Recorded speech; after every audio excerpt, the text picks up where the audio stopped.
بسم اللہ الرحمن الرحیم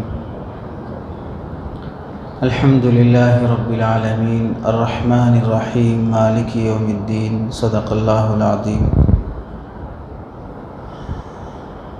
میرے عزیزوں، بزرگوں اور دوستوں، درس قرآن کی اس محفل میں آپ حضرات کے سامنے جو گفتگو چل رہی تھی وہ ہے سورہ فاتحہ کی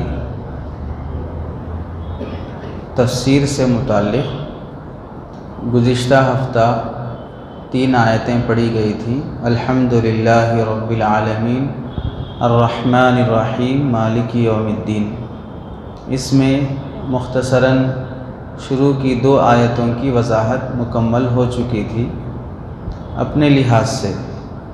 باقی قرآن مجید کے علوم اور یہ اتنا گہرا سمندر ہے کہ اگر ہزاروں سال ہزاروں لوگ اس پر بولتے اور لکھتے رہیں پھر بھی اس کے علوم کبھی ختم نہیں ہوں گے۔ جب سے قرآن مجید نازل ہوا ہے اس وقت سے لے کر اب تک ہزاروں لوگ اس کی تفسیریں لکھ چکے ہیں، پھر بھی لکھے جا رہے ہیں، کبھی اس کا علم ختم ہونے والا نہیں ہے۔ قیامت کے قریب جب اللہ کو منظور ہوگا تب اللہ تعالیٰ قیامت کے قریب قرآن مجید کو اٹھا لیں گے۔ گزشتہ اتوار 2 آیتوں کی وضاحت آئی تھی۔ تیسری آیت چل رہی تھی مالک یوم الدین۔ اس آیت میں اللہ تعالیٰ فرماتے ہیں کہ اللہ تعالیٰ یوم الدین، بدلے کا دن، یوم الدین یعنی بدلے کا دن، بدلے کے دن کے اللہ مالک ہیں۔ اس میں یہ بتایا گیا تھا اللہ نے اپنے لیے مالک کا لفظ استعمال کیے ہیں، قاضی کا لفظ استعمال نہیں کیے ہیں۔ مالک اور قاضی میں فرق ہوتا ہے۔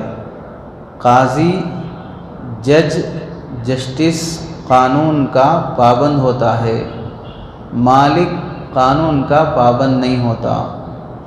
تو بدلے کے دن کے اللہ مالک ہیں، قاضی نہیں ہیں۔ قاضی نہیں ہیں کا مطلب یہ نہیں ہے کہ اللہ کل قیامت میں ناانصافی کریں گے، چونکہ جج فیصلہ کرتا ہے اور جج کی ذمہ داری ہے کہ وہ صحیح فیصلہ کرے۔ اب اللہ تعالیٰ قاضی نہیں ہیں تو فیصلہ نہیں کریں گے، فیصلہ نہیں کریں گے تو وہ صحیح بھی کر سکتے، غلط بھی کر سکتے، نعوذ باللہ۔ یہ مطلب نہیں ہے قاضی نہیں ہونے کا۔ مالک ہونے کا یہ مطلب ہے اللہ تعالیٰ اپنی مرضی سے جس کو چاہے بخش دیں، جس کو چاہے عذاب دیں، چونکہ مالک ہیں۔ باقی قاضی ہونے کی صفت بھی اللہ کے اندر ہے۔ عدل اور انصاف کرنا ہی وہ دن کا اصل تقاضا ہے۔ بدلے کا دن رکھے ہی اس واسطے ہیں کہ دنیا میں جس کے اوپر ظلم ہوا ہے اسے وہاں پر صحیح بدلہ مل سکے۔ اگر قاضی نہیں ہونے کا یہ مطلب لیں گے کہ اللہ چاہے جو فیصلہ چاہے کر سکتے ہیں، اس میں صحیح بھی ہو سکتا، غلط بھی ہو سکتا، نعوذ باللہ، تو پھر بدلے کا دن رکھنے کا مطلب ہی کیا ہوا؟ بدلے کا دن رکھے ہی اس واسطے ہیں کہ دنیا میں جو مظلوم شخص اپنے ظلم کا بدلہ نہیں لے سکا اسے وہاں پر بدلہ صحیح مل جائے، چاہے وہ انسان ہو، چاہے وہ جانور ہو، چاہے وہ جنات ہو، کوئی بھی شخص ہو، اس کے بدلے کا صحیح فیصلہ کل قیامت میں ہوگا۔ دنیا میں بدلہ نہ نیک لوگوں کو ملے گا پورا، نہ گنہگار لوگوں کو ملے گا پورا۔ ایک آدمی 100 آدمیوں کو قتل کر دیا، کیس عدالت میں گیا، اس کے بھی قتل کا فیصلہ ہو گیا۔ ادھر 100 مرے، ادھر 1 مرا، اسے انصاف بولیں گے؟ یہ تو کوئی انصاف ہی نہیں ہوا۔ ایسے ہی نیک لوگ کتنی نیکیاں کرنے والے ہیں، اس کے باوجود بھی ان پر دنیا میں حالات، بیماریاں، مصیبتیں آتی ہیں۔ حالانکہ نیک لوگوں کو ان کی نیکی کا بدلہ صحیح طریقے سے راحت اور سکون کی شکل میں ملنا چاہیے۔ بتانا یہ ہے کہ دنیا میں نہ نیکیوں کا پورا بدلہ ملے گا نہ گناہوں کا پورا بدلہ ملے گا، بدلے کا دن قیامت کا دن ہے۔ دوسری بات یہ آئی تھی کہ مالک یوم الدین میں اللہ جب مالک کہے ہیں تو وہاں یہ سمجھایا گیا تھا، جو اہم نقطہ تھا کہ قاضی اور مالک میں فرق۔ قاضی قانون کا پابند ہے، قانون کے دائرے میں فیصلہ کرے گا۔ قاضی کے پاس جب کیس جاتا ہے تو وکیل کے تھرو آدمی کیس لڑنے کی کوشش کرتا ہے، اور جب کیس مالک کے پاس جاتا ہے تو وہاں وکیل کی ضرورت نہیں پڑتی ہے، وہاں سفارشی کی ضرورت پڑتی ہے۔ اور کل قیامت کے دن اللہ تعالیٰ قاضی نہیں ہیں، مالک ہیں، تو مالک کے پاس اپنا کیس حل کرانے کے لیے وکیل کے پیچھے بھاگنا نہیں ہے، سفارشی کے پیچھے بھاگنا ہے۔ اور سفارش جسے اللہ کل قیامت میں اپنے عدالت میں اپنے دربار میں سفارش کا حق دیں گے، وہ ہیں انبیاء، علماء، شہداء۔ اللہ ان کو سفارش کا حق دیں گے۔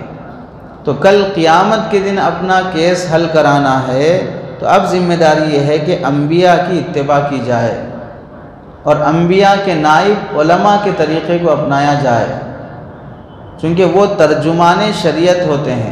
شریعت قرآن حدیث جو بولتی ہے اس پر وہ زندگیاں کھپا چکے ہیں، زندگیاں لگا رہے ہیں، خود بھی اس پر چل رہے ہیں، وہی بات دوسروں کو پہنچانا ان کی ذمہ داری ہے، وہ کر رہے ہیں۔ تو اس واسطے اللہ تعالیٰ کل قیامت میں اپنے مسئلے کو حل کرانے کے لیے، یعنی بندہ اپنا مسئلہ حل کرانے کے لیے سفارش کے ذریعے آنا ہوگا۔ سفارش اس کا عمل بھی بن سکتا ہے، جیسے قرآن مجید میں حدیثوں میں آیا ہے کہ بھئی سورہ بقرہ سفارش کرے گا، روزہ سفارش کرے گا، قرآن سفارش کرے گا، آدمی کے نیک اعمال کل قیامت میں سفارش کریں گے۔ تو سفارش قرآن بھی بن سکتا ہے، سفارش روزہ بھی بن سکتا ہے، سفارش انبیاء ہوتے ہیں، سفارشی علماء ہوتے ہیں۔ سفارش کرنے کے لیے کوئی ایک نیک عمل کرنے والا بھی مل جائے، جس پر ہم نے احسان کیا، وہ بھی ہماری سفارش کرے گا۔ ایسے ہی جب سفارش کے ذریعے سے مسئلہ حل ہوتا ہے، دنیا میں بھی ہم دیکھ لیں، بیمار ہو گیا کوئی آدمی، ڈاکٹر کے پاس علاج چل رہا ہے، جھگڑا ہو گیا، کورٹ میں کیس چل رہا ہے، بیماری کا علاج ماہر ڈاکٹر کے پاس بڑی ہاسپٹل میں ہو رہا ہے، کیس بڑی عدالت میں ماہر وکیل کے ذریعے ہو رہا ہے، پھر بھی انسان اپنے کیس کے لیے، اپنے بیماری کے مسئلے میں دعا کے لیے پھر بھی علماء کے پاس بولتا ہی ہے کہ دعا کر دیجئے کہ اللہ صحت دے دے، دعا کر دیجئے کہ میرا کیس حل ہو جائے۔ اگر سفارش کی ضرورت نہیں پڑتی، آپ کو 100% یقین ہے کہ وکیل سے ہی مسئلہ حل ہو جائے گا، تو پھر اگر خدا نہ کرے وکیل ہی انتقال ہو جائے تو پھر کس کے پاس جائیں گے؟ جج ہی انتقال ہو جائے تو کس کے پاس جائیں گے؟ ماہر ڈاکٹر کے حوالے کرنے کے بعد بھی آدمی دعاؤں کا محتاج ہے، ماہر وکیل کے پاس جانے کے بعد بھی آدمی دعاؤں کا محتاج ہے۔ اسباب کی دنیا میں کیس ان کے حوالے ہے، اسباب کی دنیا میں میرا بھائی پیشنٹ ڈاکٹر کے حوالے ہے، باقی صحیح فیصلہ مالک کی طرف سے آنے والا ہے، اور مالک کے پاس سفارش کی ضرورت پڑتی ہی ہے، اس لیے دعاؤں کا آدمی سہارا لیتا ہے۔ تو مالک یوم الدین میں مالک کی وضاحت، پھر اس کے بعد ہے یوم الدین، بدلے کا دن کا مالک۔ یہاں آج کے درس میں جو بات سمجھنی ہے، ایک بات یہ ہے کہ اللہ تعالیٰ یہ فرما رہے ہیں کہ میں بدلے کے دن کا مالک ہوں۔ دنیا جہاں ہم جی رہے ہیں، یہ گھر، یہ گاڑی، یہ بنگلہ، یہ جوتے چپل، یہ پیسے، ان سب چیزوں کے اللہ تعالیٰ نے ہم کو مالک بنایا ہے، ان سب چیزوں کا اللہ تعالیٰ ہم کو مالک بنایا ہے۔ آپ کا گھر، آپ کی گاڑی، آپ کی بیوی، آپ کا سامان، آپ کا بنگلہ، آپ کا فرنیچر، آپ کی دکان، ان سب کے آپ مالک ہیں۔ یہ آپ کو جو مالک بنانا ہے، ٹیمپروری عارضی طور پہ مالک بنانا ہے۔ حقیقی مالک بدلے کے دن بھی اللہ ہی ہیں، حقیقی مالک آج دنیا میں اللہ ہی ہیں، حقیقی مالک وہی ہیں۔ عارضی اور ٹیمپروری طور پہ اللہ تعالیٰ نے ہم کو ملکیت دے رکھی ہے۔ کیوں ملکیت دی ہے؟ اس واسطے کہ دنیا کا نظام سہولت سے گزر سکے، اس واسطے تم کو مالک بنائے۔ خدا نخواستہ اگر ہم کو مالک بنانا نہیں ہوتا تو دنیا کا نظام درہم برہم ہو جاتا، لڑائی جھگڑے ہوتے، لوٹ مار ہوتی۔ مثال کے طور پہ حقیقی مالک اللہ ہی ہیں ہر چیز کے، یہ تو ہے۔ اس کے ساتھ عارضی اور ٹیمپروری ملکیت اللہ نے انسان کو دی ہے۔ اگر اس ٹیمپروری ملکیت کو نہیں مانیں گے، نہیں صحیح ملکیت اللہ ہی کی ہے، ہم کسی چیز کے مالک نہیں ہیں، عارضی ملکیت کی بھی اگر کوئی آدمی نفی کر دے گا، انکار کر دے گا، تو پھر آپ کی گاڑی کوئی دوسرا اٹھا کے لے جائے، آپ اسے نہیں پوچھنا، کیونکہ آپ حقیقی مالک نہیں ہیں، ٹیمپروری مالک بھی نہیں ہے بول دیا آپ۔ آپ کی بیوی کوئی دوسرا لے جائے، آپ نہیں پکڑنا، آپ کا سامان کوئی دوسرا چھین لے، آپ نہیں لینا، کیونکہ حقیقی مالک آپ نہیں ہیں، اور عارضی مالک بھی نہیں ہے بول کے انکار کر دیے ہیں، تو پھر میں بھی ہو سکتا ہوں، آپ بھی ہو سکتے ہیں۔ تو پھر مظلوم اور مظلوم بنتا جائے گا، جو غنڈہ گردی کرنے والا ہے وہی قابض ہوتا جائے گا، جس کے ہاتھ میں طاقت ہے وہ چھینتا رہے گا، جو کمزور ہے وہ برباد ہوتا رہے گا۔ اللہ نے عارضی ملکیت دی، اس عارضی ملکیت کو استعمال کرتے ہوئے بندہ اپنے سامان کی حفاظت کرتا ہے، اپنی ملکیت کی حفاظت کرتا ہے، اور اس عارضی ملکیت کی شریعت میں اہمیت ہے۔ اس اہمیت کے پیش نظر اللہ نے انسان کو ذمہ داری دی کہ اس کی حفاظت کرو۔ ملکیت عارضی ہے، لیکن اسے سنبھالنا، اسے استعمال میں لانا، اس سے فائدہ اٹھانا تمہاری ذمہ داری ہے، اس لیے اس کی حفاظت کرو۔ اس لیے گاڑی کی حفاظت، گھر کی حفاظت، پیسے کی حفاظت، اپنے جان مال کی حفاظت کرنا انسان کا فرض ہے۔ جو چیز جہاں ڈال دیے چھوڑ دیا، گم ہو رہی ہے، دوسرے برباد کر رہے ہیں، قبضہ کر رہے ہیں، چھوڑ دیا، یہ طریقہ نہیں ہوتا ہے۔ اپنے سامان کی حفاظت کرنا اللہ کا حکم ہے۔ اسی لیے اللہ کے نبی نے فرمایا من قتل دون مالہ فہو شہید۔ عارضی ملکیت ملی ہے، لیکن اس کی حفاظت کرنے میں اگر تمہیں جان دینا پڑے، جان چلی جائے، پھر اللہ تعالیٰ تم کو شہادت کا ثواب دیں گے۔ اس عارضی مال کی بھی حفاظت کرنا ہے۔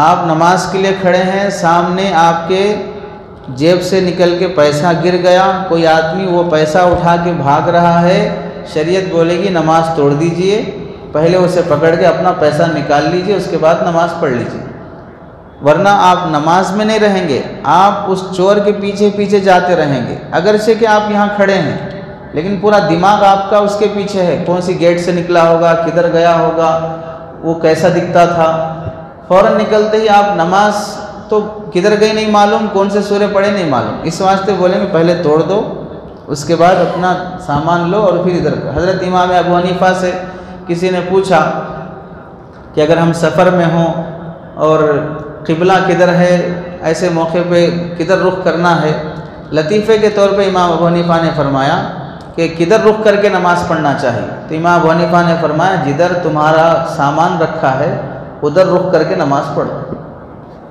جدھر تمہارا سامان رکھا ہے ادھر رخ کر کے نماز پڑھو، سامان کدھر ہے، رخ کدھر ہے، نماز نہیں رہتی، دھیان پورا ادھر رہے گا۔ یعنی مطلب یہ ہے کہ جدھر قبلہ ہے ادھر سامان رکھو، نماز بھی ہوتی رہے، سامان کی حفاظت بھی ہوتی رہے، نماز بھی ہوتی رہے، سامان کی حفاظت بھی ہوتی رہے۔ تو سامان کی حفاظت پر اللہ نے اجر و ثواب رکھا ہے۔ یہ دنیا، یہ گاڑی، یہ سامان سب عارضی ملکیت ہیں، لیکن کمانے کی فضیلت بیان کی ہے، پیسہ اٹھا کے رکھنا، صحیح جگہ استعمال کرنے کی فضیلت بیان کی ہے، اس پر اجر و ثواب رکھے ہیں۔ بیوی کی حفاظت، بیوی کو کھلانا پلانا، اس پر اجر و ثواب رکھے ہیں۔ اب اگر کوئی یہ بولے بھئی یہ تو سب عارضی ہے، میں کیوں کھلاؤں بیوی کو، یہ تو عارضی ہے، میں کیوں حفاظت کروں بیوی کی؟ تو نظام درہم برہم ہو جائے گا۔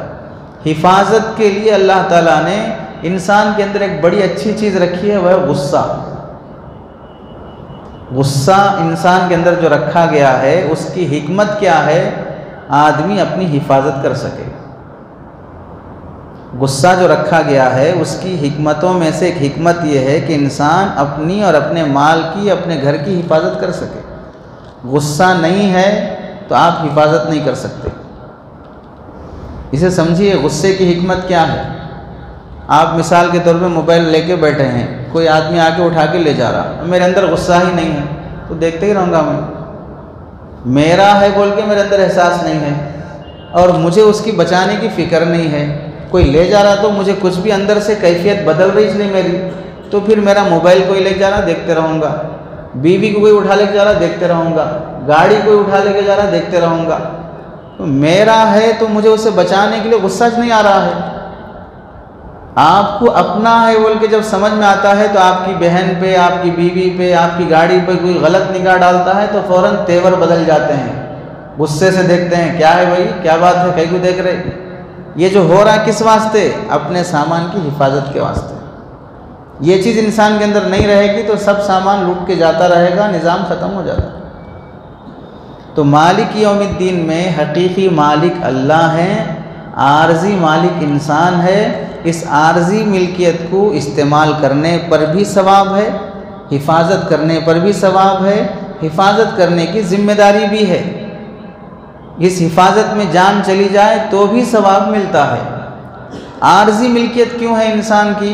عارضی مالک، ٹیمپروری مالک اس واسطے بول رہے ہیں، اسے غور سے سمجھیں۔ مالک ہونے کے لیے 3 چیزیں رہتی ہیں۔ وہ جس چیز کے آپ مالک ہیں وہ چیز شروع سے آپ کی رہنا، آخر تک آپ کی رہنا۔ حقیقی مالک ہونے کے لیے شروع سے آپ کی رہنا، آخر تک بھی آپ کی رہنا، تو بولیں گے آپ کا ہے۔ اسے ہم مثال سے سمجھ جاتے ہیں کہ اس شریعت میں ایک مسئلہ ہے زکوٰۃ کا۔ اگر کوئی آدمی نصاب کے بقدر مال کا مالک ہو جائے، یعنی موجودہ زمانے میں سمجھیے 8 تولے 7 گرام 480 ملی گرام کا اگر کوئی آدمی مالک ہو جائے سونے کا یا اس کے بقدر پیسے کا، تو سال ختم ہونے پر زکوٰۃ فرض ہوگی۔ لیکن ایک مسئلہ ہے کہ سال شروع میں اتنا رہنا، سال آخر میں بھی اتنا رہنا، بیچ میں کم زیادہ ہو گیا تو مسئلہ نہیں ہے، بیچ میں کم زیادہ ہو گیا تو مسئلہ نہیں، لیکن شروع آخر میں رہنا تو پھر زکوٰۃ آپ پہ رہتی۔ شروع میں تھا، بیچ میں پورے کچھ خالی ہو گئے، پھر آیا، اب زکوٰۃ کا مسئلہ بدل جائے گا۔ تو حقیقی مالک ہونے کے لیے شروع میں بھی آپ کی رہنا، آخر میں بھی آپ کی رہنا، تب جا کے آپ حقیقی مالک ہوتے۔ اب آپ بتائیے، جس گھر میں آپ ہیں شروع سے وہ گھر آپ کا ہی ہے، پہلے کسی اور کا تھا وہاں سے خریدے، وہ کسی اور کا تھا وہ دوسرے سے خریدا، شروع سے جو زمین آپ کی ہے یہ آپ کی ہے، شروع سے زمین آپ کی، پہلے آپ کے باپ کی تھی، اس سے پہلے دادا کی تھی، اس سے پہلے فلاں کی تھی، آپ کی تو نہیں تھی، شروع سے آپ کی نہیں ہے، آخر تک آپ کی رہے گی، آپ کے جیتے جی آپ کے بیٹوں کو چلے جائے گی، یا وہ رہے گی آپ چلے جائیں گے، زمین تو رہے گی آپ چلے جائیں گے، گھر رہے گا آپ چلے جائیں گے۔ تو جو بھی ہماری پراپرٹیز ہیں شروع سے ہماری نہیں ہیں، آخر تک بھی ہماری نہیں ہیں، درمیان میں ہماری ہیں بس، اور درمیان میں مطلب اسے استعمال کر لینا، فائدہ اٹھانا، چھوڑ دینا، ختم۔ اتنے کے واسطے ہے بس یہ ساری دنیا، یہ ساری جائیدادیں، نہ شروع میں ہماری ہیں نہ آخر میں ہماری ہیں۔ اور اس کے ساتھ یہ سمجھ لیں، قاعدہ یہ ہے، الوجود بین العدمین عدم، ایسا وجود جس کے شروع میں بھی عدم ہے، یعنی نہیں ہے، شروع میں بھی ہو، آخر میں بھی نہیں ہے، بیچ میں اگر کوئی چیز ہے تو وہ ہے کے حساب میں نہیں آتی، بیچ میں ہے وہ بس، شروع میں بھی نہیں ہے آخر میں بھی نہیں ہے، خالی بیچ میں ہے، تو اس ہونے کو ہونا نہیں بولتے، اس ہونے کو ہونا نہیں بولیں گے۔ مثال کے طور پہ آپ کسی کمپنی میں نوکری کے لیے انٹرویو دیے اور آپ کا کی جاب بھی لگ گئی، پہلی تاریخ کو آئے، پورا مہینہ نہیں دکھے، آخر تاریخ کو سیلری لینے آ رہے ہیں۔ دوسری صورت، جوائن ہو گئے، دکھے نہیں، بیچ میں خالی ایک دن کے واسطے آئے، پھر آخری تاریخ میں آ رہے ہیں۔ تو ایسی جاب پر آپ کو سیلری نہیں ملتی، چونکہ نہ آپ شروع میں ہیں نہ آخر میں ہیں۔ آخر میں ہونے کا مطلب آپ ہیں تو کیسے ہیں، خالی لینے کے لیے آ رہے ہیں، دینے کے لیے نہیں آ رہے ہیں، تو اس ہونے کو ہونا نہیں بولتے۔ تو ایسے ہی اللہ تعالیٰ ہم کو عارضی جو مالک بنائے ہیں، شروع میں بھی کوئی چیز ہماری نہیں، آخر میں بھی کوئی چیز ہماری نہیں، درمیان میں استعمال کر لینا ہے بس۔ اس استعمال کرنے کو اللہ تعالیٰ بول رہے ہیں عارضی ملکیت تمہاری ہے۔ اب یہ عارضی ملکیت کے نتیجے میں لوگوں میں کیا برائی پیدا ہو گئی، ٹیمپروری مالک بنائے تو اس میں انسان کیا سمجھ لیا کہ میں حقیقی مالک ہوں، سمجھ بیٹھا۔ ٹیمپروری مالک بنائے تو حقیقی مالک سمجھ بیٹھا اپنے آپ کو۔ حقیقی مالک سمجھا بول کر کیا دلیل ہے، پہلے کل تک پیسے نہیں تھے، اب پیسے آ گئے، کل تک گاڑی نہیں تھی، اب گاڑی آ گئی، کل تک گھر نہیں تھا، اب گھر آ گیا۔ جیسے یہ سب چیزیں آ گئی، دل کے اندر تکبر شروع ہو گیا، غرور شروع ہو گیا، میں پنا شروع ہو گیا، دوسروں کے سامنے فخر شروع ہو گیا۔ تو اب یہ جو آپ کے اندر میں پنا تکبر آ رہا نا، اس واسطے آ رہا کہ یہ آپ اپنی سمجھ رہے ہیں، یہ میری سمجھ رہے، میری گاڑی، میرا بنگلہ، میں اتنے کروڑ کا مالک، میں اتنی پراپرٹی کا مالک، یہ سمجھ کے آپ اپنے اندر جو تکبر پیدا کر رہے ہیں، اس تکبر کو، غرور کو، اپنی ملکیت کے جو جھوٹا گمان ہے اسے ختم کرنے کے لیے اللہ فرمائے مالکی یوم الدین، تمہاری ملکیت ٹیمپروری ہے، ایک دن ایسا آئے گا کہ جس دن میں اس کا مالک رہوں گا، کوئی مالک نہیں رہتے اس دن۔ سورہ فاتحہ دھیان سے پڑھنے کی اس واسطے بولتے ہیں، میرا میرا میرا بول کے جو انسان لڑتا ہے، جب آیت کو سمجھتے ہوئے پڑھے گا کہ جو کچھ بھی میرے پاس ہے وہ میرا نہیں ہے، کیسے؟ کیونکہ میں خود بھی میرا نہیں ہوں، میں بھی کسی اور کا ہوں۔ بھئی میں خود میرا نہیں ہوں تو میرے پاس جو چیزیں وہ میری کیسی رہیں گی؟ میں بھی اگر کوئی بلایا اوپر سے آ کے تو جانا پڑے گا، حضرت اسرائیل آ گئے تو جانا پڑے گا۔ جب میں خود میرا نہیں ہوں تو یہ سب میرے کیسے ہوں گے؟ تو جو میں میرا میرا بول کے آپ گھمنڈ، تکبر، غرور، لڑائی جھگڑوں میں پڑ رہے ہو، ایک دن آنے والا ہے مالک یوم الدین، بدلے کے دن سب اسی کا رہے گا، کچھ بھی نہیں رہے گا، حقیقی ملکیت بھی نہیں، عارضی ملکیت بھی نہیں۔ انسان کو جو ملکیت ہے وہ ٹیمپروری بھی ہے، ناقص بھی ہے۔ ناقص بھی کیسے؟ زندوں پہ ملکیت ہے، مردوں پہ نہیں، بیچ میں ہے، شروع میں نہیں، بیچ میں ہے، آخر میں نہیں، چھوڑی سی ہے، پوری نہیں، جاگتے رہے تو ہے، سوتے رہے تو نہیں، دیکھتے رہے تو آپ کی ہے، تھوڑا غفلت برتے کون آ کے قبضہ کر لیتا نہیں معلوم۔ ملکیت آپ کی اتنی ناقص ہے کہ کب جاتی نہیں معلوم، میری ہے تو میری رہنا، کوئی دوسرا کیسے قبضہ کرے گا؟ تو اس عارضی ملکیت کے نتیجے میں جو تکبر، غرور میں مبتلا ہو رہے ہو، یاد رکھو ایک دن ایسا آنے والا ہے کہ اس دن صرف اور صرف ملکیت ایک اللہ کی چلے گی۔ لمن الملک اليوم، اللہ پوچھیں گے آج کس کی بادشاہت ہے، آج کس کی ملکیت ہے؟ للہ الواحد القہار، ایک زبردست اللہ کی آج بادشاہت چلے گی، سب ملکیت اس کی رہے گی آج۔ تو عارضی ملکیت میں انسان جو غرور میں مبتلا ہو جاتا ہے، اسے ختم کرنے کے لیے اللہ نے فرمایا یاد رکھو ایک دن آنے والا ہے، یہ تمہاری عارضی ملکیت بھی ختم ہو جائے گی، صرف اور صرف اللہ کی ملکیت باقی رہے گی۔ اللہ کے جو نیک بندے ہیں، بزرگان دین ہیں، ان کے نزدیک آج بھی یہی بات ہے کہ کوئی ملکیت ہماری حقیقی ہے نہیں، عارضی بھی نہیں ہے، ہماری امانت ہے، بس لیے استعمال کرنے واسطے دیا، گیا تو گیا، ختم۔ سیدنا عبد القادر جیلانی رحمۃ اللہ علیہ بیٹھے ہیں، بڑا کاروبار چلتا تھا، جہازوں کے ذریعے سے ایکسپورٹ امپورٹ ہوتا تھا، کاروبار کا بڑا جہاز سامان سے لدا ہوا، خبر پہنچی پورا جہاز پانی میں ڈوب گیا۔ سیدنا عبد القادر جیلانی رحمۃ اللہ علیہ فرمائے الحمدللہ، حالانکہ مال ڈوب گیا تو بولنا چاہیے انا للہ و انا الیہ راجعون، تو بولے الحمدللہ۔ پھر تھوڑی دیر کے بعد خبر پہنچی نہیں غلط خبر تھی، آپ کا جہاز پورا صحیح سلامت واپس آ رہا ہے، تو بھی فرمائے الحمدللہ۔ تو کسی نے پوچھا تعجب سے، گیا بول کے خبر پہنچی تو بھی الحمدللہ، سلامت سے آیا بول کے خبر پہنچی تو بھی بول رہے الحمدللہ۔ تو حضرت نے فرمایا گیا تو بھی کہاں گیا، جو دیا انہیں لیا، الحمدللہ دیا اس والا ہی لے لیا، اس پر الحمدللہ۔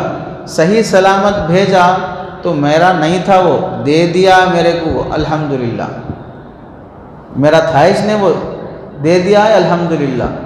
اسی واسطے حضرت ام سلیم رضی اللہ تعالیٰ عنہ کے متعلق لکھا ہے بڑی عمدہ بات، شوہر جہاد میں یا کسی سفر میں گئے، بیٹا بیمار ہو گیا، بیماری میں انتقال بھی ہو گیا، شوہر واپس پہنچے 1 ہفتہ 2 ہفتے کے بعد، بچہ اسی بیماری میں انتقال ہو گیا، شوہر گھر پہنچنے کی خبر معلوم ہوئی، بچے کو نہلا دیے، کفن پہنا دیے، گھر کے ایک کمرے میں لٹا دیے، شوہر پہنچے سفر سے واپسی پر۔ شریعت کا قانون یہ ہے کہ جب شوہر ایک لمبا عرصہ ہفتہ 2 ہفتہ مہینے 2-4 مہینے باہر رہ کے آتا ہے تو انسان ہونے کے لحاظ سے اس کے اندر خواہشات ہوتے ہیں، تو اللہ کے نبی کا معمول تھا اچانک نہیں گھستے تھے، اچانک نہیں آتے تھے، مدینے کے باہر رکتے، یہاں سے کسی کو بول کے بھیجتے کہ ہمارا قافلہ جو جہاد میں سفر میں گیا تھا واپس آ رہا ہے، شام تک ہم مدینہ پہنچ جائیں گے۔ یہ کیوں بول کے بھیجتے تھے؟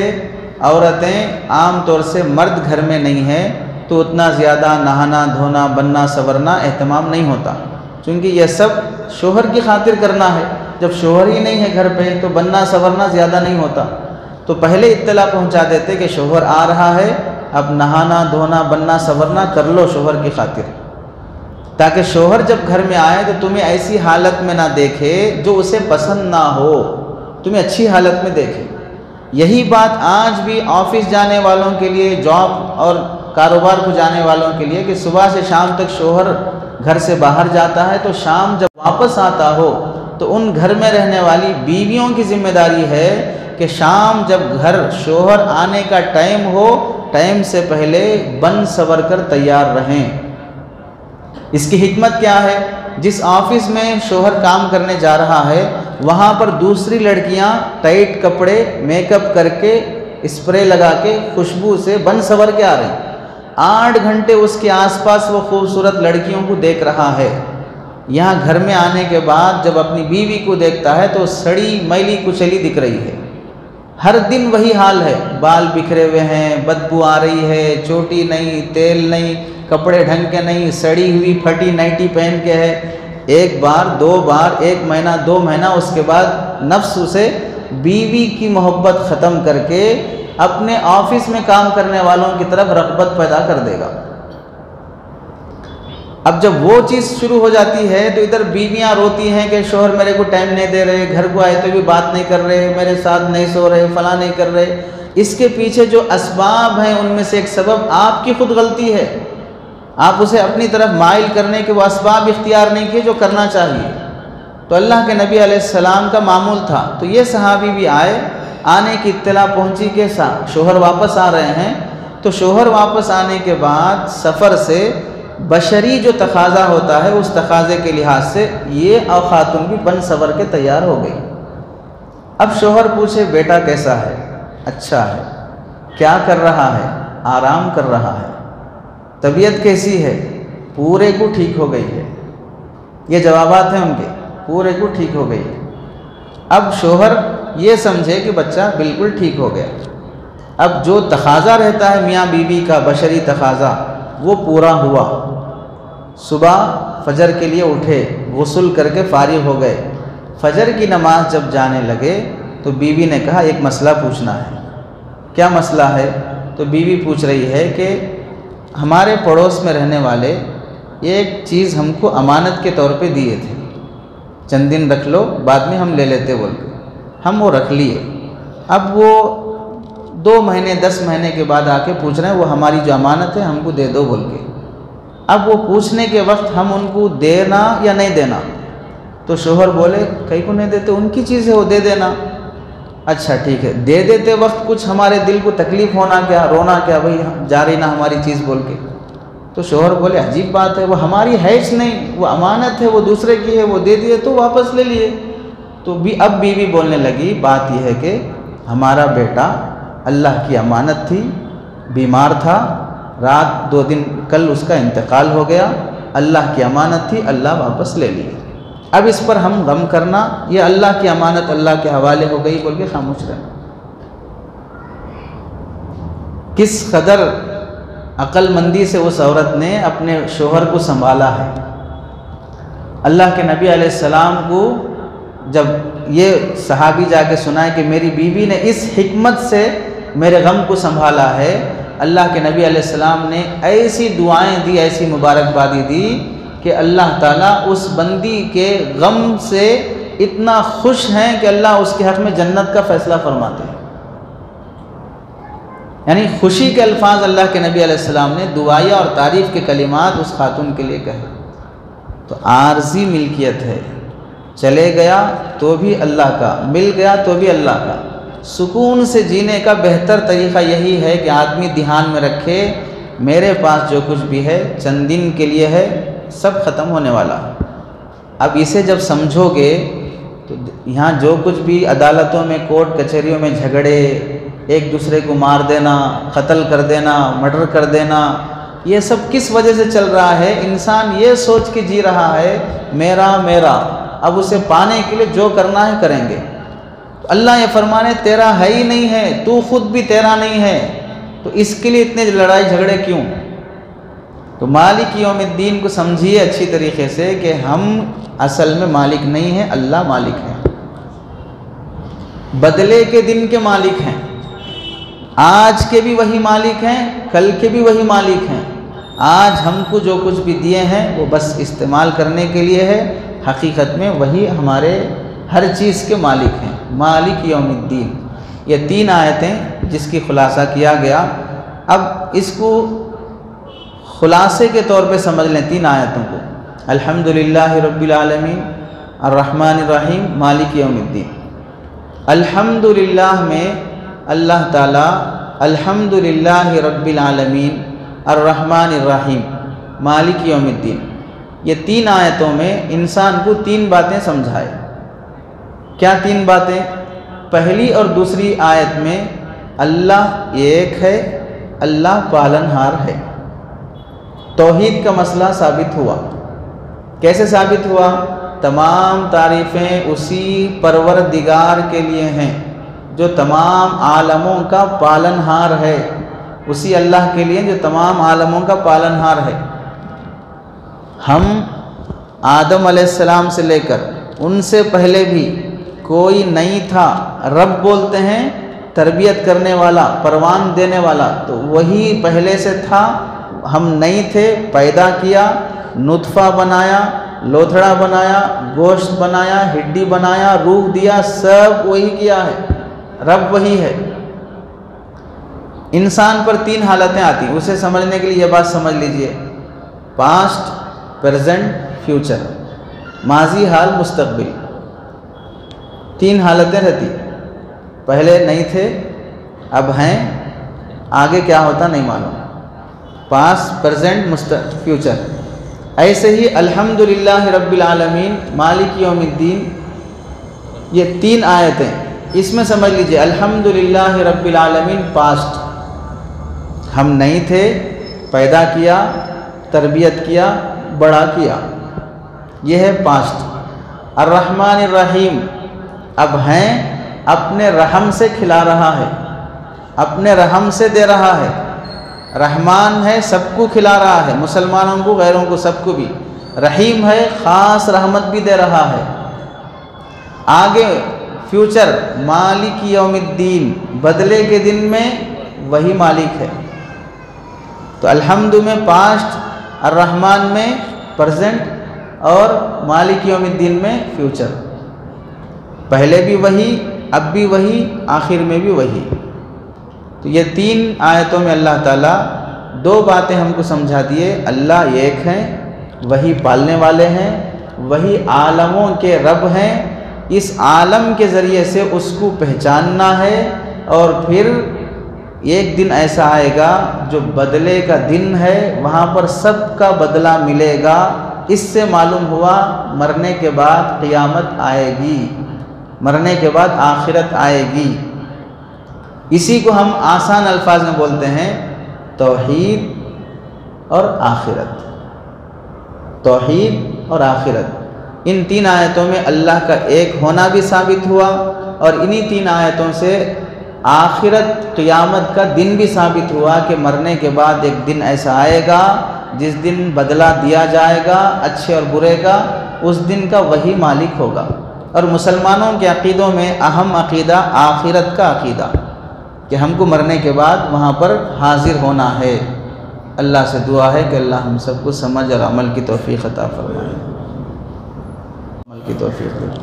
الحمدللہ رب العالمین، اللہم صلی علی سیدنا محمد وعلی آل سیدنا محمد وبارک وسلم۔